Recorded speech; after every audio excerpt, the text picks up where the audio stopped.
All right, since it was Alumni Week, I thought it was important that we honor the great Bobby Mitchell. 50 years ago, he and three other players became the first African Americans to grace the burgundy and gold. And I sat down with him last week to hear his story. That entire interview will air on a special edition of the Sideline Report later this season, but we would like to share a portion of that interview with you now. They had no blacks players, and they were in a stadium that they had played 1 year and had lost all but one game. Uh, Udall and Kennedy had ordered Mr. Marshall to bring some blacks, or they could not play in that stadium since it's city owned. So they had to do something anyway. And as it turned out, I was it, and it was four of us who came in here.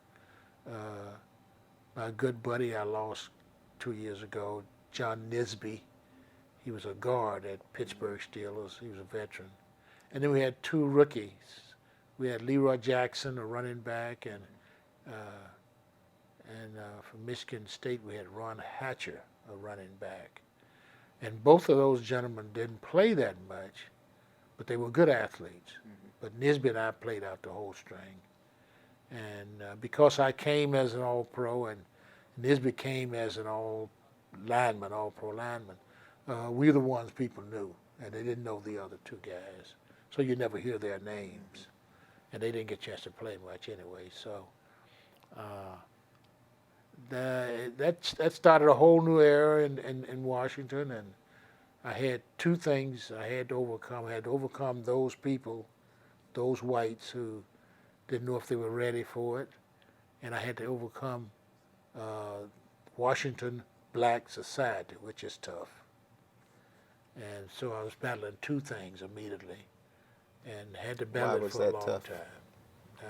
Why was that tough? Well, the toughness of all the things said and done against you from the football side, kind of expected, because you went south, people were tough on you, and you had to worry about the people around the Redskins.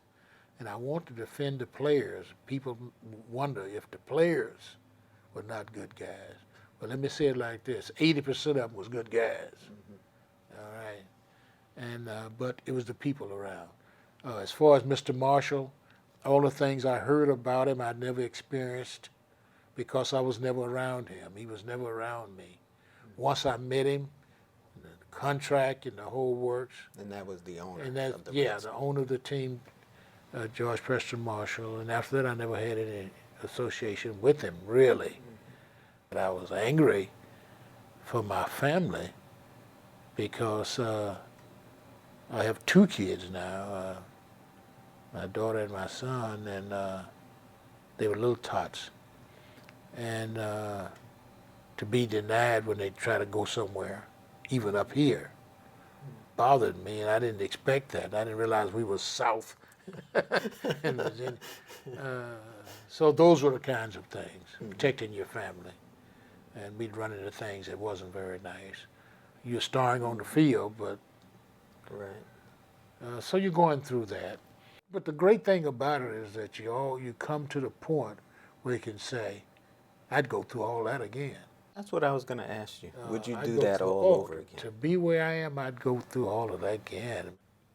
You had become Bobby. You were no longer I had Robert become. Cornelius. I was no longer Robert Cornelius. Mm-hmm. I had become Bobby Mitchell, and that was a good life. Mm-hmm. And all of a sudden you're joined by Sonny Jurgensen and Sam Huff and Charlie Taylor and Brig Owens. And you guys just had a great time. We just came into a beautiful situation, and we've been living it now for some time, and we would never want to give this up. All right, that was Bobby Mitchell, and gosh, you actually spent a lot of time with him yourself, Larry.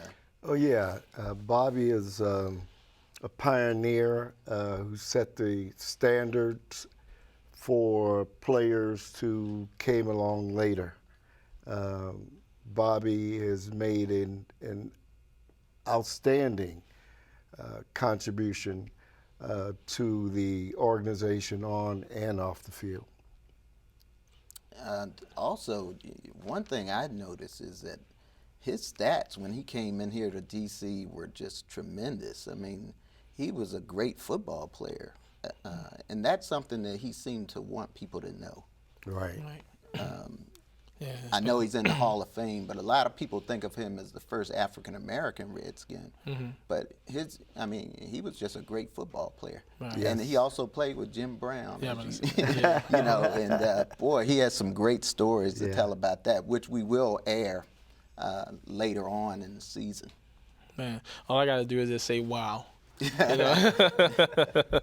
You know, but when you see those legends come on the field like that and be around the Redskins players, I don't know if it's by choice or if they're allowed by the organization, that if they're allowed to have these legends around the current players, this team will play a heck of a lot better because they will understand that you're not just playing in the NFL, but you're representing the burgundy gold. And I think that's the part that's missing with this team. All right. And wow is a great word Right. for this guy, too. Yeah, hell yeah. Larry Brown.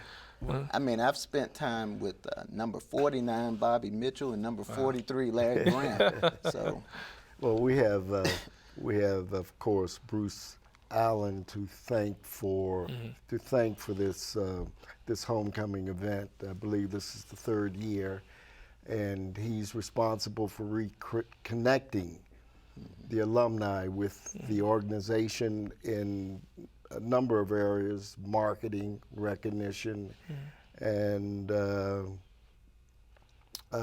he is. He should. I want to let him know that we're very grateful, deeply grateful, and we feel like we're family again. all That's right. good. Well, let's take a break right here, and we'll return with more from Barry Barnes and Larry Brown, including our list of top 5 NFL teams this week. So we'll be back in a moment. Don't go away.